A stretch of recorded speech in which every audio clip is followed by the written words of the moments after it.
It is 4:05 p.m. I will call this meeting to order of the Wolfeboro Police Commission. Today's date being January 19th, 2017. Before we start, I'd like to introduce to my far right, the camera's far left, Amy Michio, our Executive Secretary. To my immediate right, Commissioner Ron Goodgame. On the telephone from sunny Florida is Commissioner Balboni. Myself is Commissioner Wood.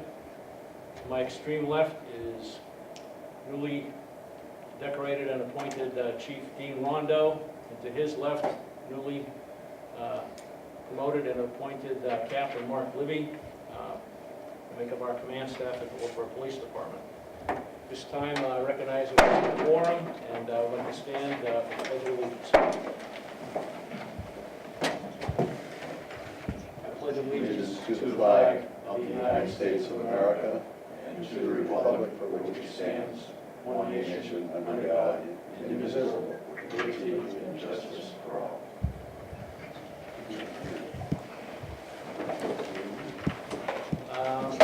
First order of business is we'll accept the consideration for the minutes, the regular minutes of December 15th. Make a motion to accept the minutes of December 15th. Well, let's have a little discussion here. Okay? I'd like to point out a couple of corrections I'd like to have made. Okay. Commissioner Ron Goodgame moved the Wolfeboro Police Commission to enter into non-public session. Okay, well, the second was from Balboni, Joe Balboni. Right. That should be fixed. And then on page 3,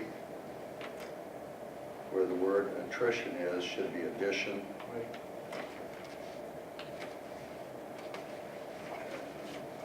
I think those are the only two that I had. You got one more than I did. I thought you did. Okay. So now I'll accept a motion for the minutes of December 15th as amended. Balboni, yes. Good game, yes. Second, All right, all in favor? Aye. aye. Okay. Chief Rondo, if you'd like to go over the monthly reports. Thank you, sir. So I'll begin with the arrest chart that's in your packet. And in 2016, the last month of the year, December, we had 18 arrests. That was 4 arrests more than we had the preceding month, and that amounts to a 28.57% increase. Also in your packet is the arrest status report, which is a by-name list of arrestees, subjects, and those charges. They were provided only for backup information for your convenience. The second chart is the offense chart for the last month of 2016, and you'll see that was a relatively slow month for offenses in that month. We're down from the preceding month from 68 to 39. That's a 42.64% decrease, and December typically is a slow month. Also included in your packets is the incident status report for the month of December, again included for backup background data only. The next slide I'm going to refer to is the collisions or traffic crash slide for December 2016. You see we were down 3 crashes from the month of November. This is really good. So the month of December we had 11 traffic crashes. That's a 21.42% decrease. That's really, really good. I remember years previous we would be up in the triple digits in a monthly period for traffic crashes. So December is a heavily traveled month, so that's really, really good. Also included, and if you want to take a look at the report, accident breakdown by street and location names, you'll see where the big winners are, as they always were. South Main Street came in at 6 this year, 6 crashes, or correction, this past month, 6 crashes. And then all the other normal ones that you'd expect. You had one on Beach Pond Road. Interestingly enough, we had one on Camp School Road. We had one on Center Street, and one each on Elm and Pleasant. For a total of 11, but again, as you would expect, South Main Street has the most crashes. Moving on to traffic stops, December of 2016, our officers were out. They were very active that month, as you well can imagine. We had 133 traffic stops in December. That was up from 92 in November, and that's a 44.56% increase in traffic stops. Interestingly enough, for that month, we only had 7 traffic summonses, 7 summonses. So, and that is roughly that's not even a 10%, that's a 5.2631% for traffic stop to warning ratio. So that's really good. So in your packet, you'll see the location street breakdown where all of the warnings and offenses occurred, and again, you can see where a vast majority of them are occurring on our heavily trafficked streets, Center Street, South Main Street, so forth and so on. Moving on, you'll have the personnel analysis report by name, subject to your questions, gentlemen. That is all I have on that. And then you have the background data that is always provided. We have the record analysis, crimes incident by time of day. And so, interestingly enough, this past month, it was Thursday and Friday where most of the arrests were occurring between the hours of 10 a.m. and 4 p.m. Moving on. I have a comment. Yes, sir. I want you to know that I personally really like this new graphic that you've come up with. I haven't got there yet. Yeah, well, the point I wanted to make was on the traffic stops. Yes, sir. While you indicated that there was an increase in December, the thing that looked good to me was there was 300 less than in 2015. That's correct, and I'm going to talk about that here shortly. Okay. I'm going to talk about that. So moving on, I want to move on now to the school resource officer report. And as you can see, there's a breakdown from School Resource Officer Llewellyn. He's a very busy police officer up there. You'll see a couple of, so this is obviously in the month of December, which is a relatively short month for the students. You'll see where he's still conducting investigations into possession of drugs, disorderly conduct, so forth and so on. He did have one criminal threatening and a weapon possession on school property. So again, serious stuff, and he's very busy up there. And you also see, I want to point out that he's 10 assists to other agencies while at the school, 10 student counselings and contacts, which is really good. That's exactly what we want to see with our school resource officer. And then 14, obviously 14 investigations and 23 administrative contacts. So again, very, very busy up at the school. Moving on to the investigators' monthly work summary. If you refer to the second sheet, you'll see that he has closed 25% of his cases this month, and closed cases for the year to date is 90%. That's really good. Those are great numbers. If you look at LA PD or Boston PD or NYPD, they would kill to have a 25% closure rate per month. That's fantastic. That is a huge success story. So Guy Maloney's very busy. In fact, he was going over listening to tapes relative to an investigation that we're conducting with some other agencies. So he's a very busy and diligent individual. Next report I'm going to refer to is the prosecutor report, and this is a 3-page handwritten report from the prosecutor, and on it you'll see all of the pleadings and trials we've had for the month of December.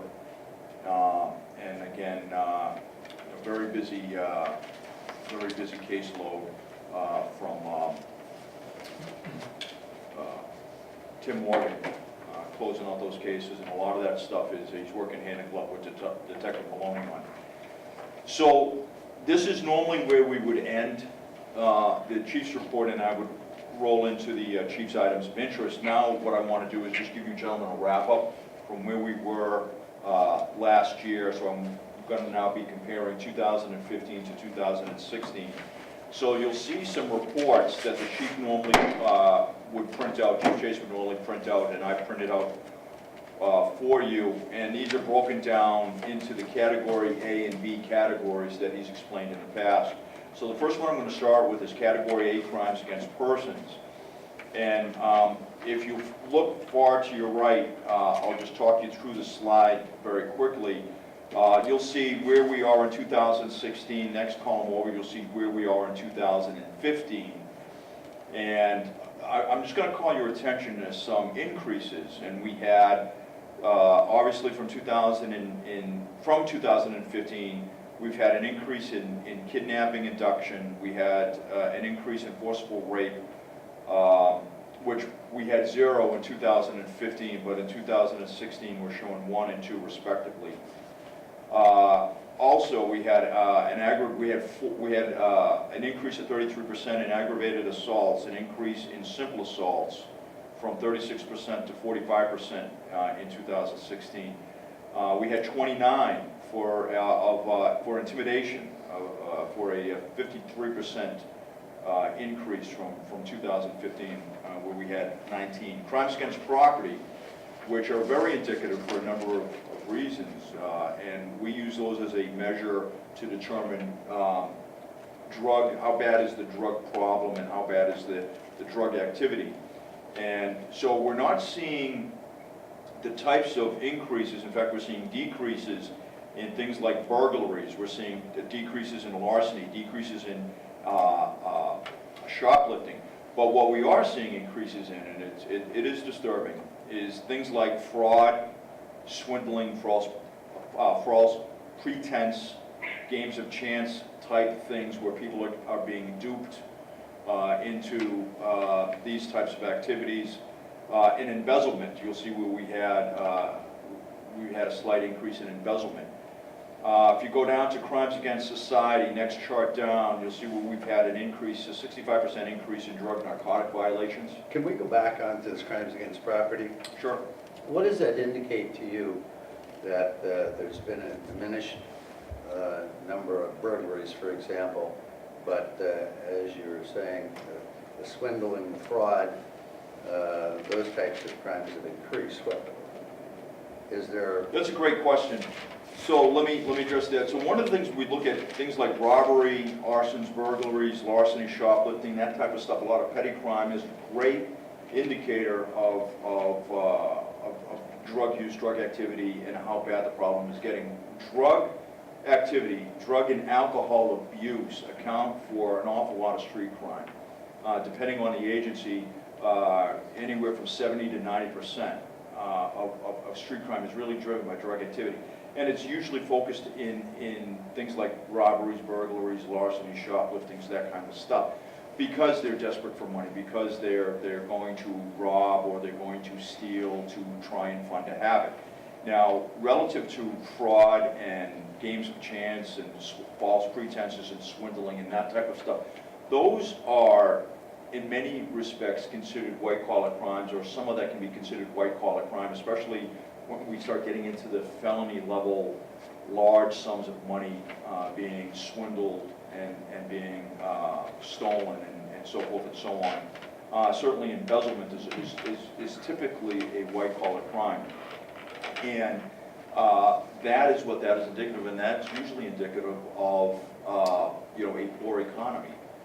You see, generally, this is where we would, when the economy begins to tank, those types of crimes would generally increase. Now, admittedly, and I will admit that when the economy began tanking in 2008, we did not see an immediate rise in those types of crimes. That's what everybody was anticipating. The conventional logic would have said, we're going to see an increase in this. We didn't. And that still has a lot of the crime analysts baffled. But does that answer your question? It does to a degree. I'm just wondering what the citizens can do in terms of protecting themselves. And if burglaries have gone down, Tremendously. that's good news. 17% from last year. Larceny, 25% from last year. Now, when these statistics are done and you show 10 burglaries, are those 10 burglaries typically committed by different people, or are they committed by 2 or 3 people? No, I don't believe, okay, in answer to your question, without diving into the data and pulling up each individual report, they're not being done by 10 different people. They're probably being done by 2 or 3 or 4 different people. And that's what the typical modus operandi is. So if it's being done by a group, let's say, do you think those would be easier to break like you did 3 Yes. or 4 years ago? I do. Good. So I you're do. working on that? We are, yeah, the detective, and the detective is very busy on a lot of these cases. A lot of these cases, we end up working with other agencies as well, because they're not just breaking into Wolfeboro, they're breaking into Tuftonboro, they're breaking into Conway. And that's one of the reasons why we have the chiefs of police meeting, for example, and the detectives meeting at the county level, so we can share all this information. But yes, when there are groups of people breaking into things, it's easier to solve, and the reason being is because nobody can keep a secret. And information leaks out. Nobody can keep a secret. Go ahead, Joe. Hey, my question is on those, those houses that have been broken, is there any security cameras there? Commissioner Balboni is asking that any homes that have been burglarized, do they have security cameras in place? Do you know?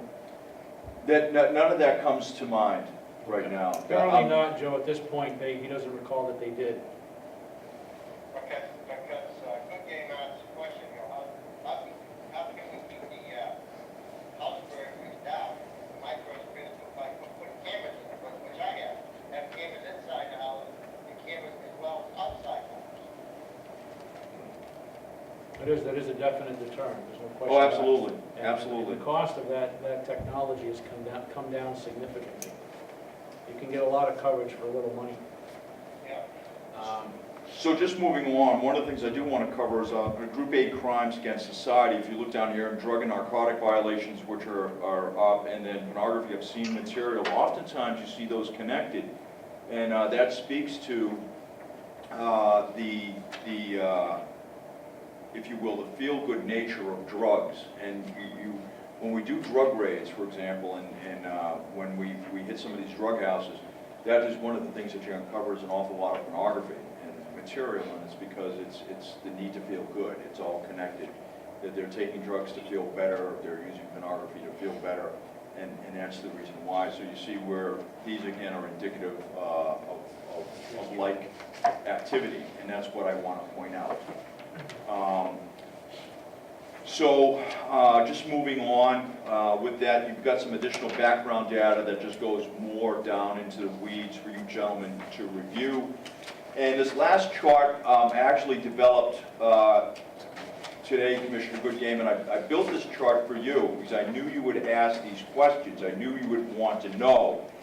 And I say that with tongue in cheek, and that's all very good. And Break your Ouija board. yes, exactly. And I just wanted to be a little bit better prepared. So I knew you were going to ask the question, hey, Chief, you know, where are we in traffic crashes from 2015 to 2016? And so there you go. We have an increase of eight. So if you look in this chart in the upper left-hand corner, you're going to see an increase of 8.14%. From 135 to 146.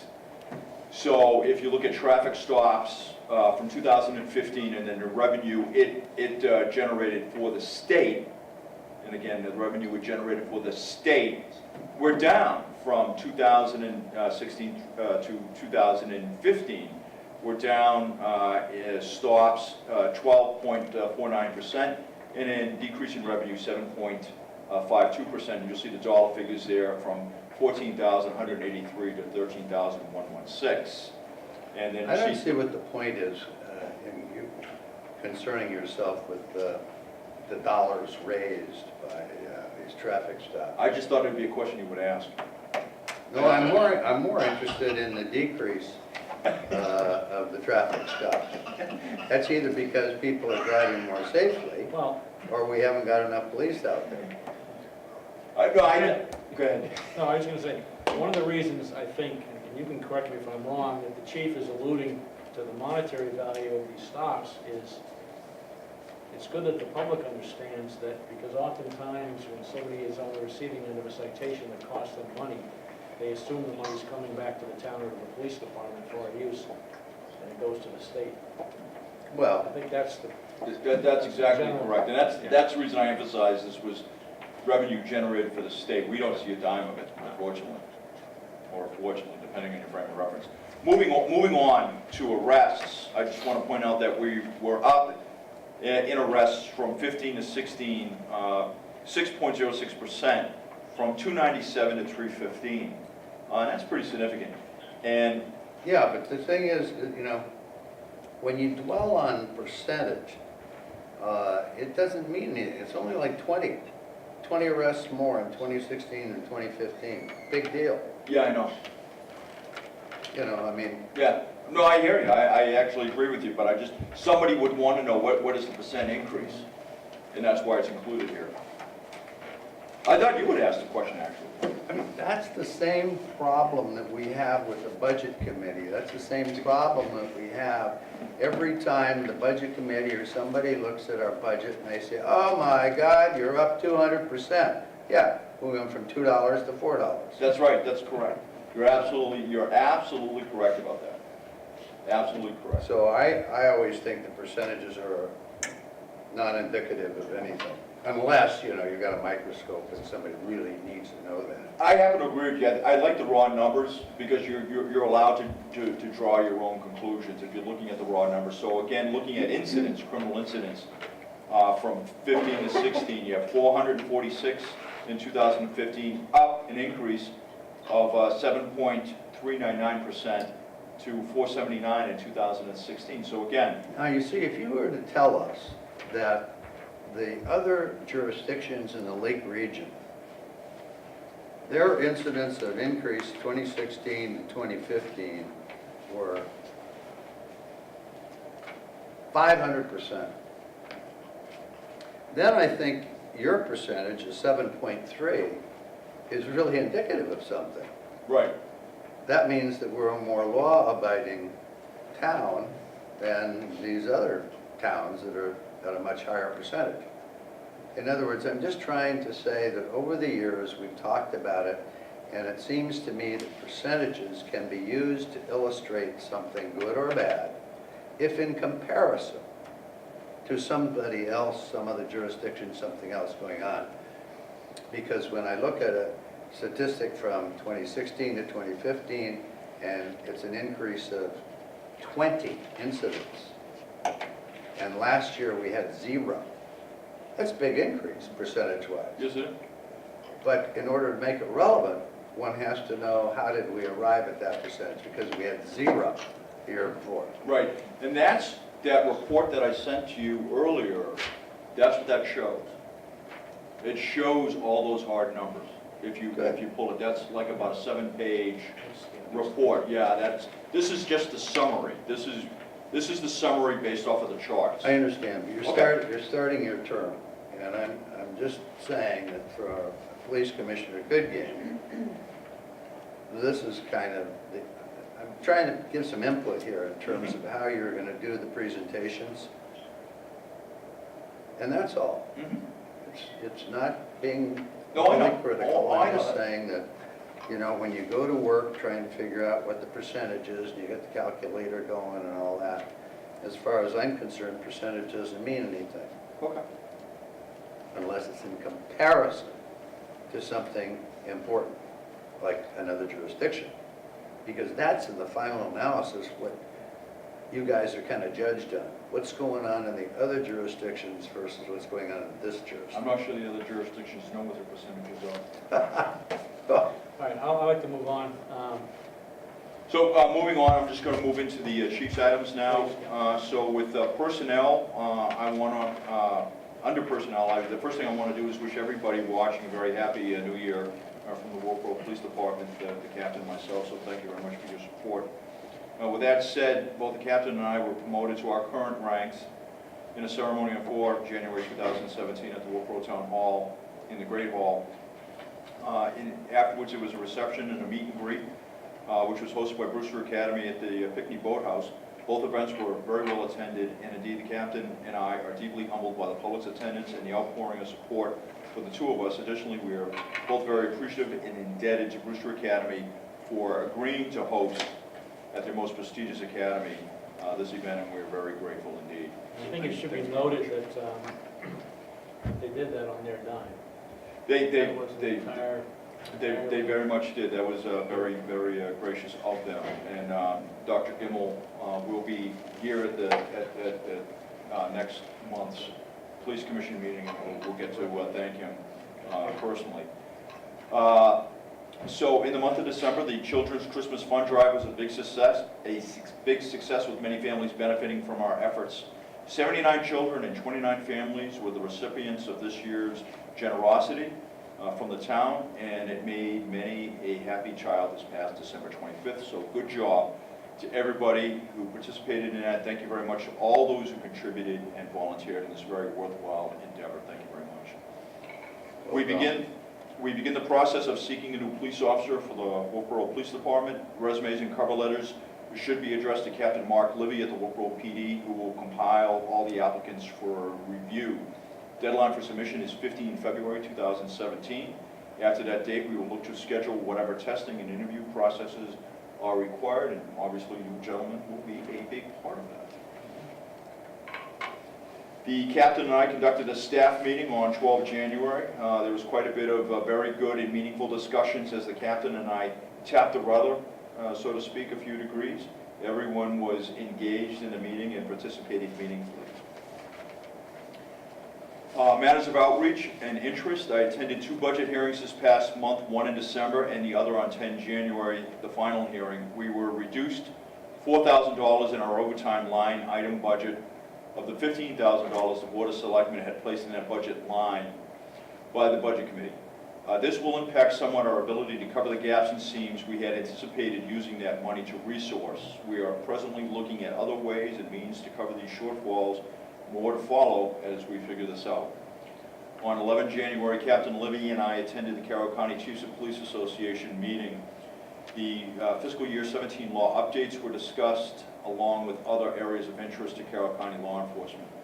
Captain Livy attended the boss meeting on 4 January. It was a short meeting and nothing unusual occurred. Our fiscal year 17 first quarter grant submissions were submitted on 13 January 2017 and received by Highway Safety. And with that being said, gentlemen, subject to your questions, that's all I have. Melissa, do you have any questions for the chief? I don't. So you do or you don't? I don't. You do? Do not. Do not. Very good. Glad to hear that. Luke, I'm gonna, do you have anything that you would offer? I Just have to once mention again, that. congratulations to both the new chief and the new captain on their promotions. He's He said congratulating the congratulations. captain and the chief on their promotions to their current ranks. Thank you very much. I'd just like to say for the record that we were joined, I'll be a little bit late due to his busy schedule, by Selectmen's representative Luke Wolfeboro. He's our representative to the Police Commission from the Board of Selectmen. Okay. Under Commission, Joe, I apologize for springing this on you. Just tweaked this today, but as you recall, last month we had Joe Melanson in the audience who had who was here, I should say, to address the commission, and I'd like the citizenry of Wolfeboro to hear our reply to those concerns, so that you have a better understanding of our workings and our positions moving forward. Joe and I will forward a copy of this to you in the mail, so that you'll have a copy for your file. It says, fellow citizens, at last month's Police Commission meeting held on December 15th, Mr. Joseph Melanson, came into the meeting to share with us some thoughts that he had and to bring forth some observations. Although we weren't clear on Joe's intent, as he refused to provide the commission with the subject matter he wished to discuss in advance, he did in fact make the request to be placed on our agenda within the specified time frame. We feel it is important to amplify the Wolfeboro Police Commission's position on a few of these items that were discussed. Community policing. The commission is dedicated to community policing. We acknowledge that the effectiveness of our police department can be and is affected by the involvement of our citizens. We believe that the police and the community should act in concert to solve community-based issues and problems. We also acknowledge that the first mission of any government is the protection of its citizens. And to this end, we believe that one of the fundamental duties of the police commissioner is a liaison between the citizenry and the police department to ensure that with our oversight, the Wolfeboro Police Department not only enforces the law, it shall abide by and operate within the confines of the law as prescribed for the performance of their duties, roles, and responsibilities. Meeting with the Commission.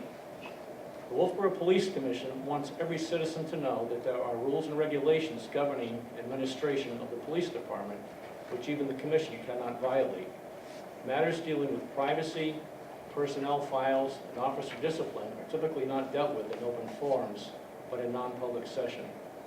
This is true in most boards and committees in the state of New Hampshire, and the Wolfeboro Police Commission is no exemption to this rule, and is indeed subject to the same state laws which govern those boards. The Wolfeboro Police Commission wants every citizen to know that the Commission, and indeed each police commissioner, would like to hear from our citizens regarding how our police department is performing, good or bad. The Police Commission holds meetings each month on the third Thursday starting at 4:00 p.m. here in the meeting room of the public library, and it is ADA accessible. If our meeting time is inconvenient, then a special meeting may be arranged between the commission and a citizen or an individual commission member at the person's choosing. Additionally, commission members, as well as the chief of police, are also available by email and phone as needed. Now, should a member of the public wish to address the police commission at a regular meeting and discuss an issue, the commission requires that they be notified in writing 48 hours in advance of the scheduled meeting, so that that item may be placed on the agenda as required by law, and that the topic be made known at the time of the request, so the commission can determine if the item should be placed in public or non-public session. The police commission and/or the police department can then gather the requisite documents needed to discuss the matters intelligently. Fiscal responsibility. One of the core tasks of the Wolfeboro Police Commission rests with the creation and administration of the police department's budget. Within town government here in the Granite State, there are various committees and boards, all set up to provide a set of checks and balances for municipal budgeting. These governing boards all work with one another to achieve financial plans which are appropriate for department's needs and based upon fiscal sense for those demonstrated needs. Achieving a balanced budget is difficult and at times can be a quite tedious process, but it is necessary for successful budgetary control. For the last several years, the town of Wolfeboro has been following a set of directives aimed at zero growth and discretionary spending. These directives are taken very seriously by the Wolfeboro Police Commission, and this year was no exception. Adding new equipment to the department is indeed a process which starts with justification and a needs statement. It is simply not enough to add equipment